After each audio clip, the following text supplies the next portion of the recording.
Hey, welcome to Tabletop Skirmish Games. I'm Lee, and in this video I'll be going through the Warcry Bringers of Death Supplement Guidebook.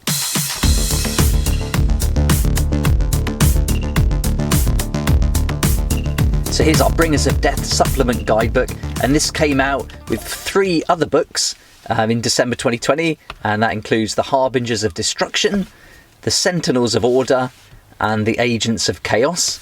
So I'll cover each of these books in separate videos, but today we'll go through the Bringers of Death. As a size comparison, the Bringers of Death and the Harbingers of Destruction come in at 64 pages, and the Sentinels of Order and Agents of Chaos are almost double at 112, and you can see the difference in thicknesses there. So quite a different size for the 4 books. Price-wise, on these 2 smaller books, they're going to be £15 each, the RRP, and the 2 larger books come in at £20. So you're obviously getting a lot more for your money there. The extra £5, you're almost getting twice as much included. And if you're playing certainly Stormcast Eternal, this book is going to be so valuable to you. It's packed with fighter types in there. I'll put links to all these books in the description, and I'll put a link to Element Games where you can save 20% on the RRP, or up to 20% on the RRP, and they're affiliate links but they don't cost you anything. In fact, they're going to save you money, and for any sales made through those links I'll get a small commission, and then that goes to helping me develop the channel. So thanks so much for that support, I really appreciate it. So here we go, the Bringers of Death. I'm really glad I got these books. They're so good, and they just give so much more kind of playability to the game. And if you've got an Age of Sigmar army that you already play with, you can bring it in and play Warcry just with this book. You don't need to get the cards or anything like that. So this book's going to have all the rules you need to play any of the Bringers of Death, and it includes all the information for the Flesh Eater Courts, Legions of Nagash, Nighthawk, and the Bone Reapers. And with each one you're going to get all the fighter type cards for almost all the models available to those, and on top of that you get rules for monsters that include the Terrorgeist and the Zombie Dragons. So this is a great expansion if you've picked up a warband already and you want to add some new miniatures to it. Certainly once you get into the campaigns and you want to get your points higher up to like 1400, then this is going to be really good, and it's going to give you a lot more kind of characters that you can add and bring a lot of fun to the game, I think, too. We're also going to see that there's some tables in here for like the warrior names, the origins of the warband, and some backgrounds for our leaders. And it also includes 4 death fated quests. So any of the warbands of death, you can play those new fated quests, and also some death challenge battles with all the rules and everything for that. So this is really packed with a lot of information, and so let's go through it all. We'll take our time, we'll just have a flick through, go through all the different sections, and then hopefully that'll give you a good idea of what's included, and you can decide if you want to pick it up or not. Right, let's get on with it. So you will need the Warcry core book as well along with this. You can't just play Warcry with this. This is just really to give you information about the warbands. Okay, here we go. So opening it up, we've got our contents, and let's zoom in a little bit on those. So you see here you can get all the different information for the warbands of death, and it's really good, really packed. Got a nice introduction here that you can read through. And then again, a bit more background, lots of narrative, which I really like about these books. And I think it's good, you know, you've got to wonder why all these warbands are in the 8 points fighting each other. And I think these books are really going to give you a nice introduction as to why you can bring them in to your gameplay. Of course, you can come up with your own ideas, but I think it's nice to have a little base to get started with. And this tells us how to use the book, goes on a little bit about heroes and allies, and we'll see all our rune marks and everything like that. We'll also look at the monsters and thralls. And so this is great because you're not just having the option of fighting warbands. You can take your warband out and just fight a monster.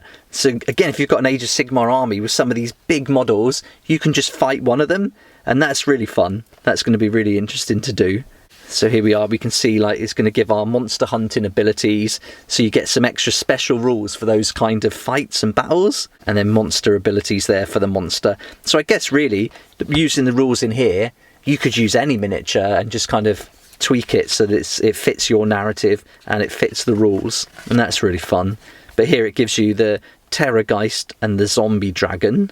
with specific abilities for each one. It tells you how to use them in the battle. So one thing I'm going to be doing once we get the battle reports going is looking at how we can do some solo play. I think that'll be really interesting, and how you can go on some quests with your warband solo. And then, so I'm hoping this is going to be useful for that. And there we are, the death thralls. So this is great. Maybe if you've got some of these dire wolves or fell bats or bat swarms, then you'll be able to make use of those. So that's cool as well. You could go into the ruins here and then just have a massive battle against some crazy beasts that you come across. And now we're on to the warbands of death. And I love how they do this with the actual miniatures and then do the Photoshop work with it. It looks really great. Really nice. And then we start going into each of the individual warbands. So this gives us a little bit of narrative, a bit of background, and again introducing why the flesh eater courts in the 8 points. What are they up to? That's going to give us some great background and ideas. And then for each of the warbands, then you're going to get here the fighter abilities and also the leader abilities.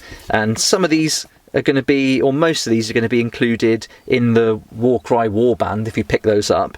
But for a lot of the cards, a lot of the models aren't included in the cards, so this is a great supplement for that. And here we're going to see, like for example, this these are great names, the Vargulf Courtier. That's not included in the warband, the Warcry warband pack. So if you wanted to use that model that you might already have, or pick it up to add to your warband, then you can get all the information you need here, and you can either like photocopy and cut it out and then you've got your own card, or you can get like blank templates online where you can put in a photo and fill out the stats yourself. So that's another great way of doing it. And then, for example, some of these abilities are perhaps not going to be included on the cards that come in the Warcry warband pack, so it gives you them here on this page. And you can see here we've got 12 for the flesh eater courts, so that's really great. And then as we move on, and some of them are going to have a lot more fighter types for them. Imagine the Death Haunt's going to have a lot.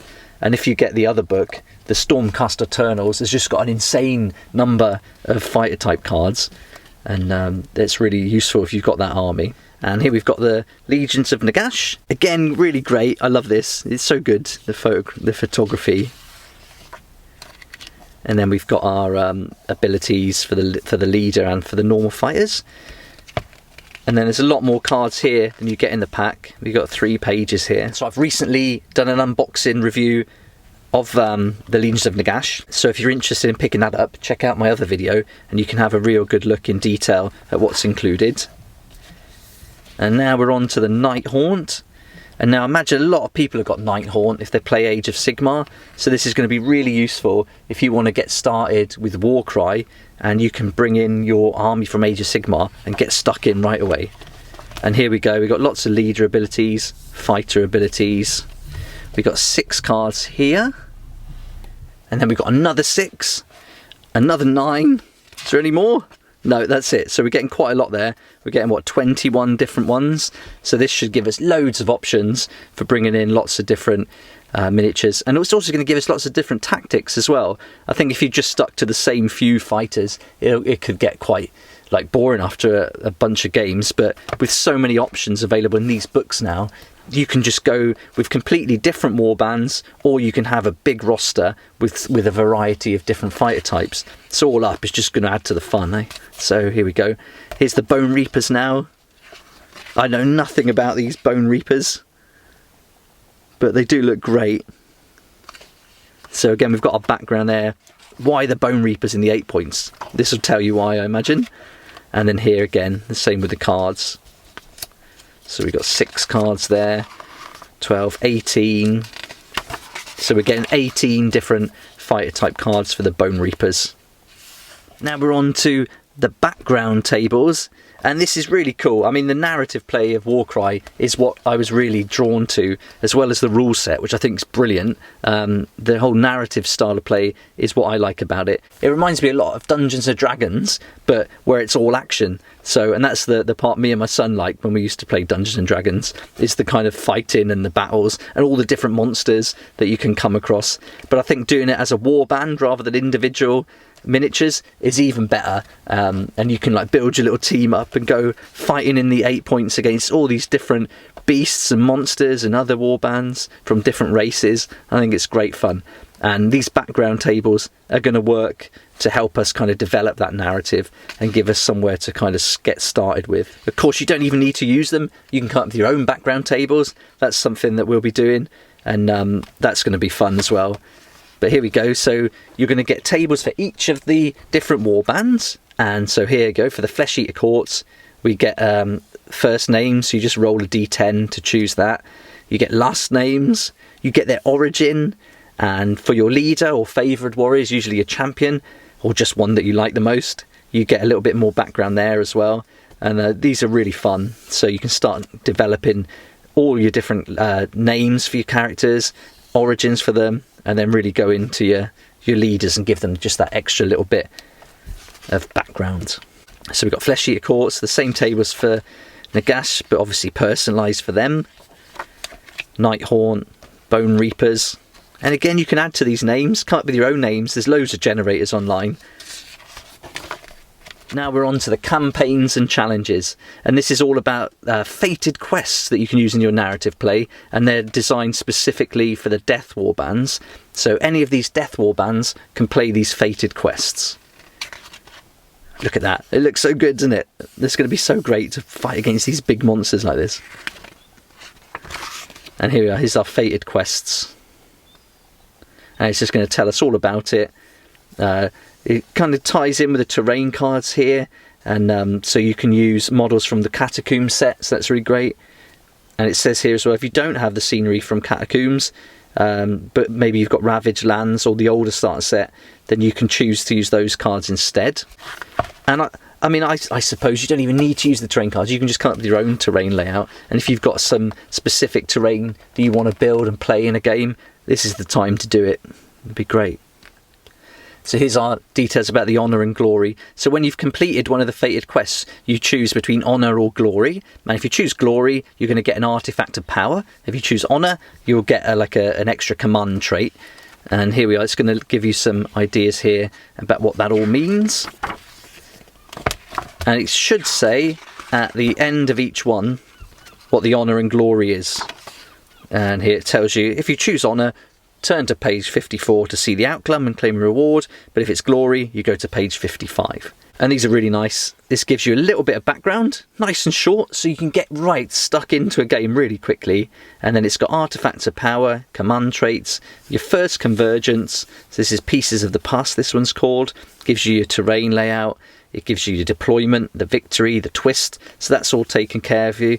Here it says draw a twist card as normal. Whereas here it's got the actual twist that you want to be playing. So you play all three of these, and that gets you out to the campaign outcome, and then that's all the information there for that. And I love the maps they include. It really sets the scene and gets you involved, and that's really cool. And so we're going to get 4 of these, and this one's nice. It looks like we're going into a city here. Ooh, good. That's really great. I wonder how many games we're going to play until the scenery starts getting a bit tedious though. But then that's just cool because we can just build some from scratch, which I can't wait to do. And then we're back out into the mountains and the wilds. And here we are, our final one. And then now these are the 2 pages. So if we choose honour, we go here. If we choose glory, we go here. So for each fated quest, here it tells you like Dread Vengeance. This is what you're going to get for honour, and this is what you're going to get for glory. And then we're on to challenge battles. With these challenge battles, you're going to get 6 in here, and that's for any of the Death Warbands. And this is all to do with if you're part of like a campaign. This is a type of campaign battle that you can play, and it tells you how to play a challenge battle. You're setting up adversaries, any special rules, the spoils, everything you need to know. And then again, these are nice and simple, just like one page. You're straight into it with all the information there. So these expansion books are really great for just giving more and more options to gameplay and keeping it fresh. I think that's really good. I mean, there's so much to play here. If you've got a number of different warbands for each of the orders, it's just going to be like never ending. So it's so great. And then on the final page, we've got our Cry Warband Roster. And then you can put all your fighters' details here. So I guess you want to be photocopying this or getting a PDF version online. And I'll put links to those once I find them actually on the videos, so you'll see those too. But otherwise you can just photocopy them or photograph them if you've got an iPad and just use Apple Pencil to fill out the details there. And then our back cover. And that's everything for the Bringers of Death Warcry supplement guidebook. So let me know what you think about this book. I'd love to hear your thoughts. Maybe you've picked it up already, and if so, what's your favourite part of it? Tell us about the fated quest you've been on and what you like the most, what you don't like, what you think you can kind of change and how it's added to your game. I'd love to hear your thoughts. If you want to pick this up, just check out the links in the description below, and that'll be for all 4 of the supplement books that came out recently. I hope this video has given you a good insight into the book and what it includes, and so you can decide whether this is something you'd like to pick up to add to your game. Thanks so much for watching the video. Please like if you like it, subscribe for more content like this, and don't forget to hit the notification bell to join me next time on Tabletop Skirmish Games.